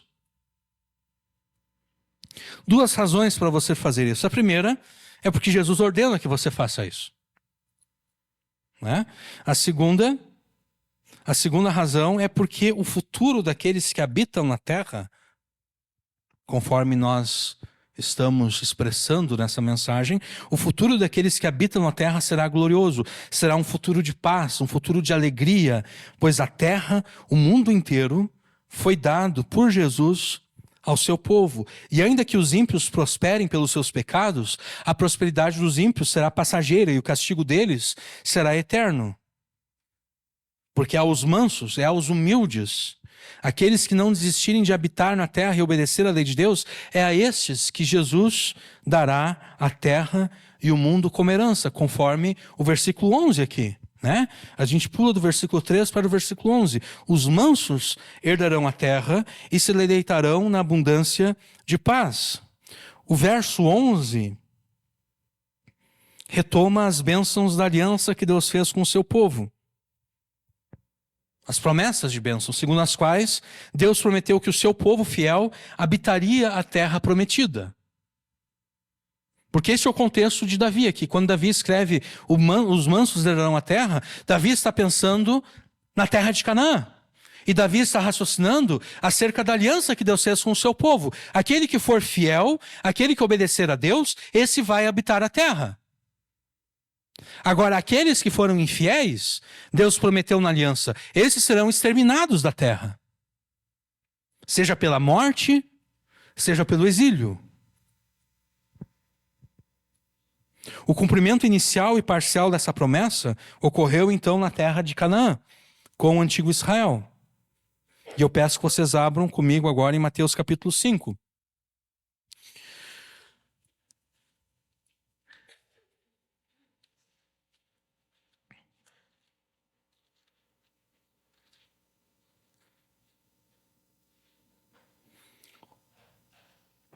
O cumprimento inicial e parcial do Salmo 37:11 ocorreu na terra de Canaã com o antigo Israel.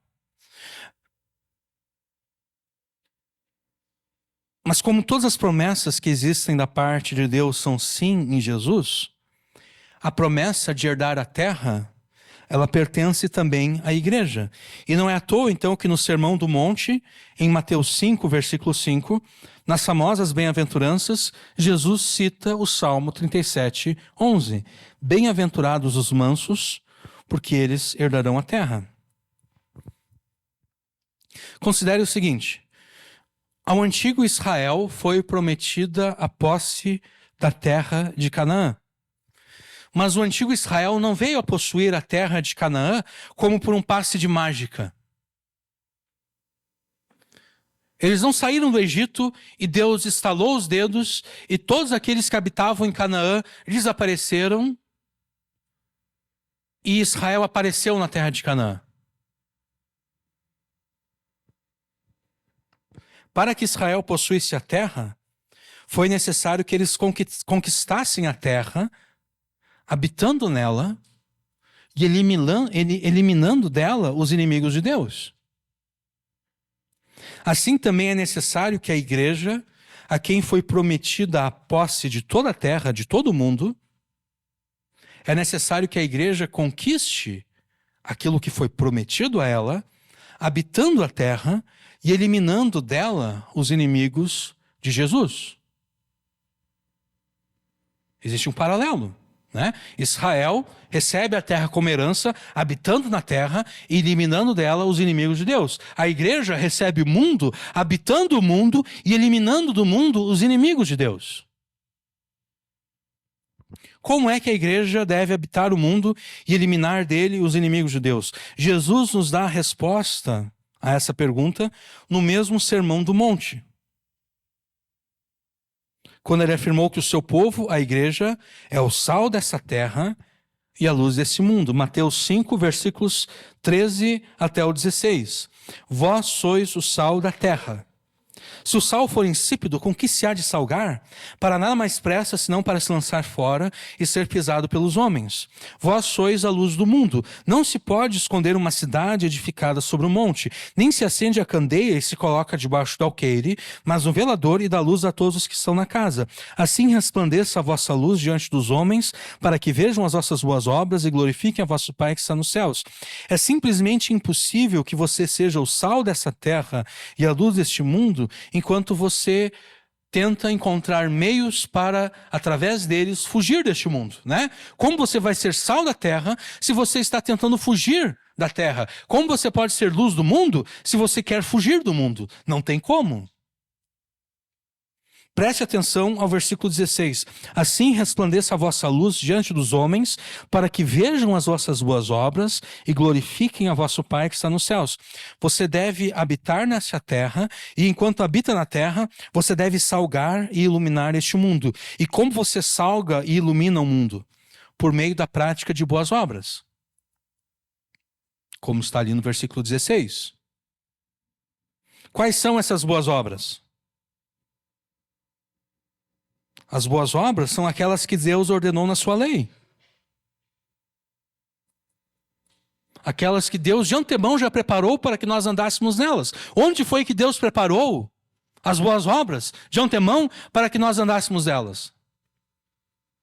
Na sua lei, na sua palavra. São as boas obras que Deus ordenou na sua lei, conforme nos testifica o próprio Jesus, à medida em que ele dá continuidade ao seu Sermão do Monte. Porque nos próximos versos, Jesus explica que a sua missão não é revogar a lei, a sua missão não é abolir a lei, mas cumpri-la, em primeiro lugar, e em segundo lugar, garantir que os seus discípulos também a cumpram. Porque se a justiça dos seus discípulos não exceder a justiça dos escribas e fariseus, de modo algum eles entrarão no reino de Deus.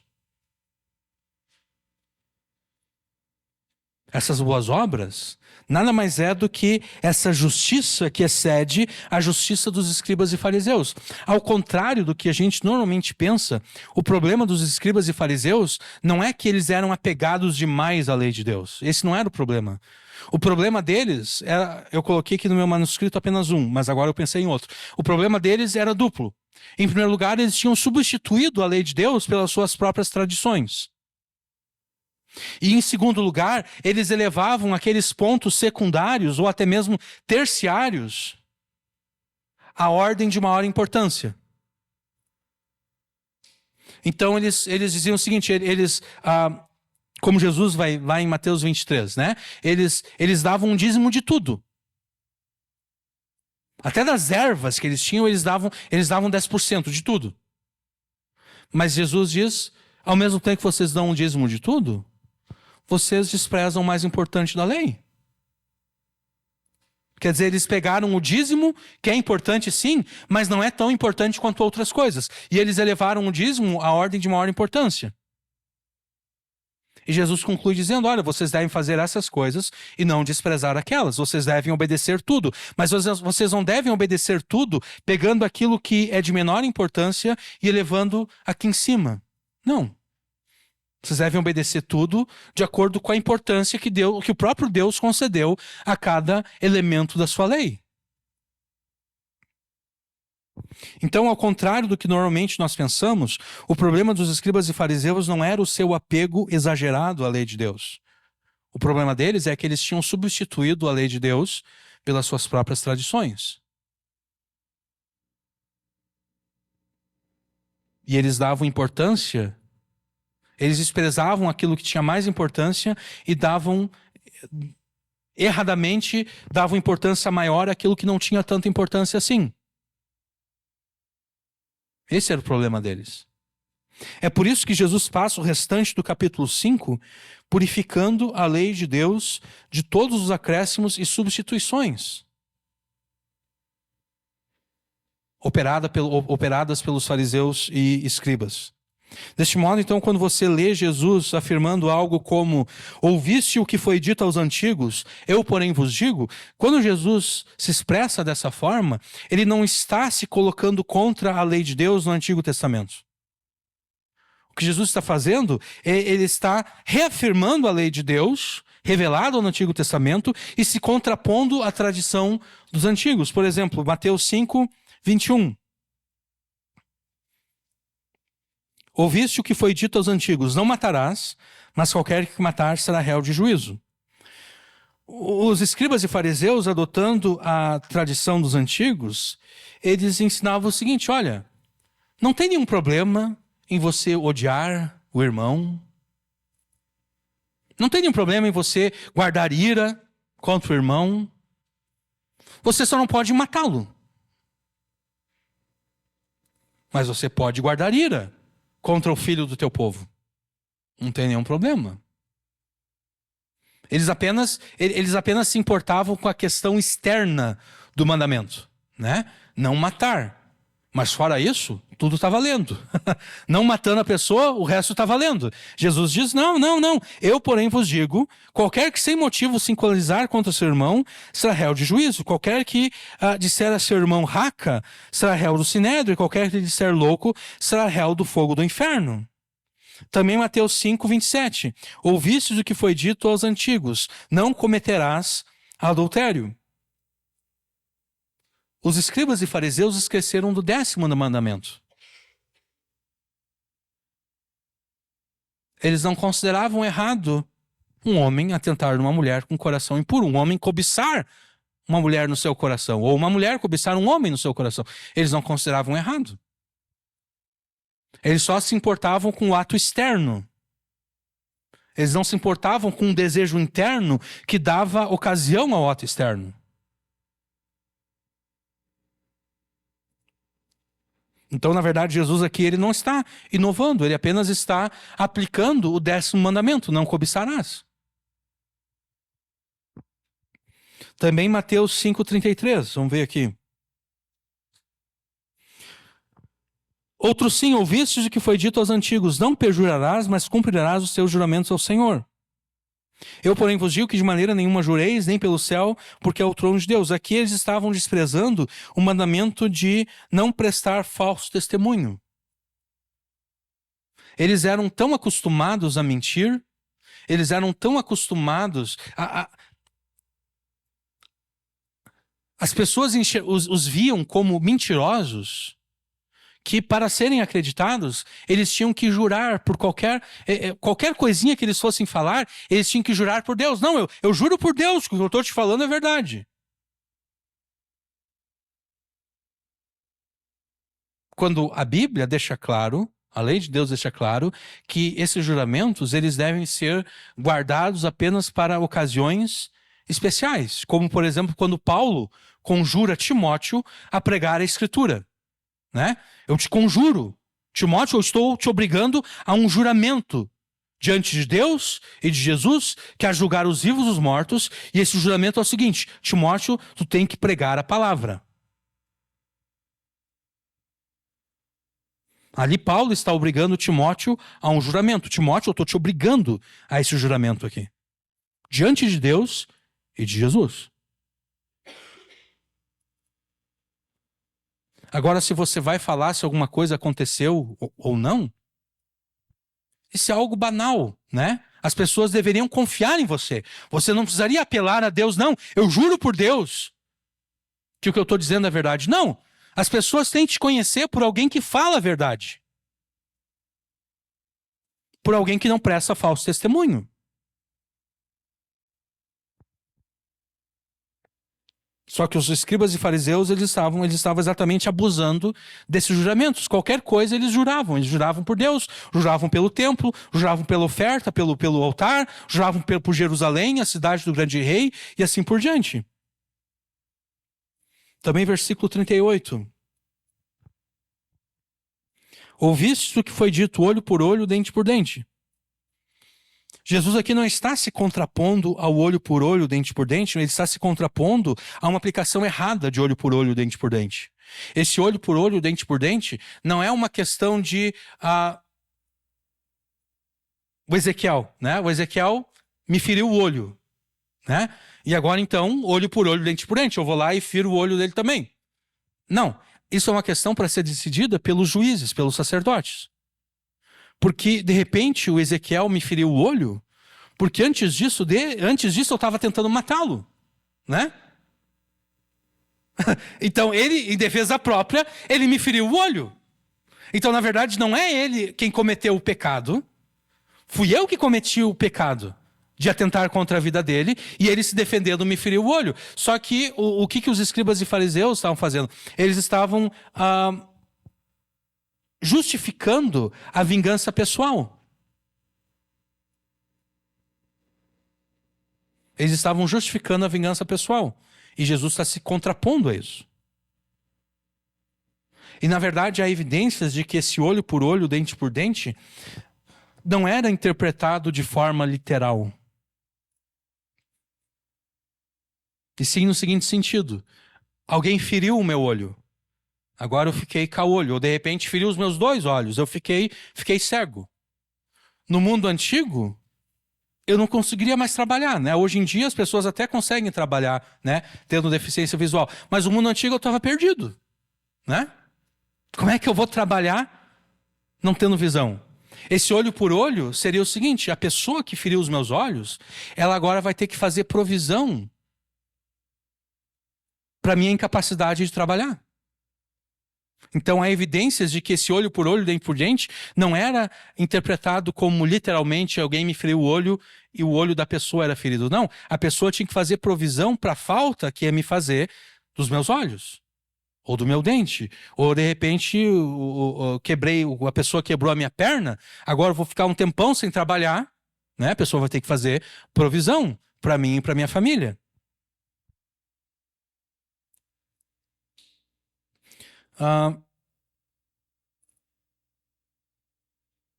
Acho que esses exemplos aqui são suficientes. Habite na terra, sendo o sal dessa terra e a luz deste mundo, praticando as boas obras ordenadas por Deus na sua lei. Então Jesus não está desfazendo da lei. Jesus está purificando a lei de Deus dos acréscimos que foram feitos pelos escribas e fariseus, pelas interpretações erradas que eles faziam da lei de Deus. Jesus está purificando a lei de Deus de todas essas coisas. Habite na terra, sendo o sal dessa terra e a luz deste mundo, praticando as boas obras ordenadas por Deus na sua lei, para que mesmo os incrédulos, vendo as tuas boas obras, vendo a tua fidelidade a Jesus e obediência à lei de Deus, glorifique ao teu Pai que está nos céus, perguntando a você qual a razão da esperança que habita em ti. Porque eles estão observando a tua vida, né? Eles estão observando, olha, fulano de tal. Fulano de tal, até onde eu sei, ele se diz crente e pelo que eu sei, ele é um crente fiel. Ele está obedecendo a Deus. E aconteceram todas essas coisas na vida dele. E ele continua obedecendo a Deus.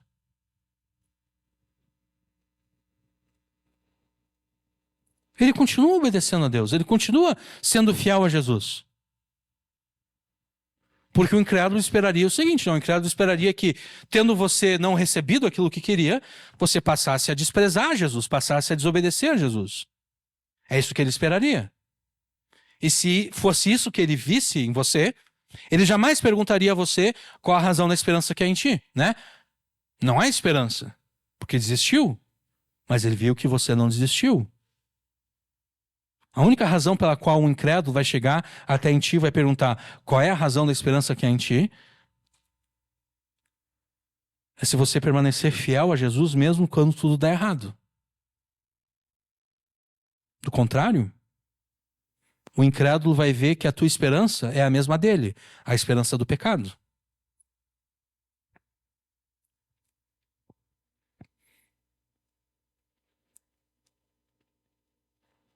É assim que você habita a terra e elimina os inimigos de Jesus dela. Porque agora você nem precisou procurar a oportunidade para pregar. Foi o incrédulo que veio perguntar, né? Qual a razão da esperança? E se com a tua pregação esse incrédulo se converter, é menos um inimigo. Você está habitando a terra e você está eliminando os inimigos de Jesus.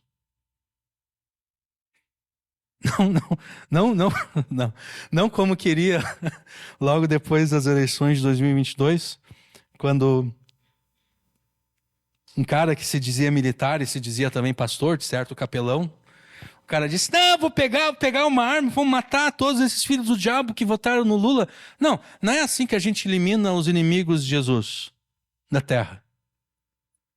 Não é dizendo, ou tu te converte ou eu te mato. Não é assim.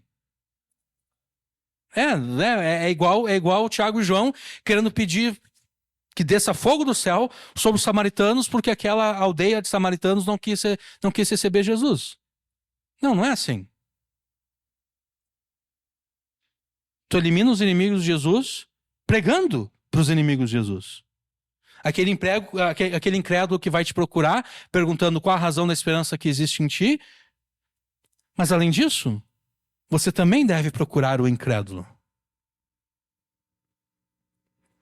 Você não deve simplesmente esperar que o incrédulo te procure. Você também deve procurar o incrédulo.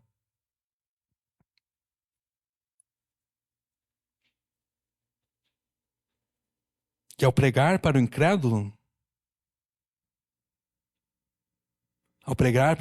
você deve dizer que a prosperidade que ele está experimentando é passageira.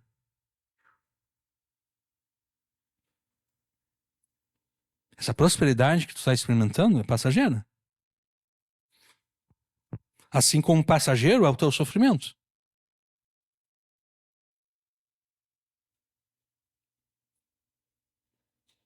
Ao pregar o evangelho para o incrédulo, você também terá que lhes dizer que eternamente eles serão castigados por Deus no inferno, enquanto você eternamente desfrutará das bênçãos conquistadas por Jesus.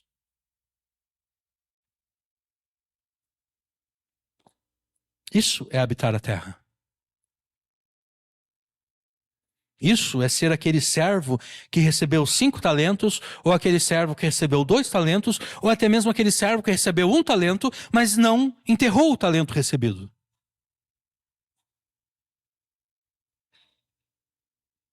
Deu tudo errado, o cenário não é favorável, mas ele não desiste de viver a sua vida aqui neste mundo. Ele não procura subterfúgios para fugir da sua realidade. Ele não se torna um crente escapista.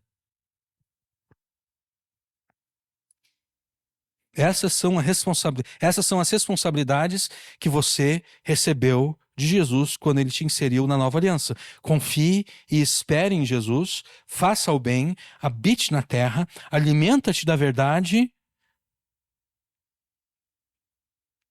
porque senão você será eliminado dessa terra com os ímpios e pecadores. Senão você não estará entre os mansos que herdarão a terra. E eu imagino que você não queira ser eliminado dessa terra com os ímpios e pecadores. Eu imagino que você queira herdar a terra com os demais santos de Deus. Se você deseja herdar a terra, então, permaneça fiel a Jesus e assuma as responsabilidades da nova aliança. Rejeite o pecado, rejeite o escapismo, habite na terra, obedeça à lei de Deus e o teu final será glorioso. Amém.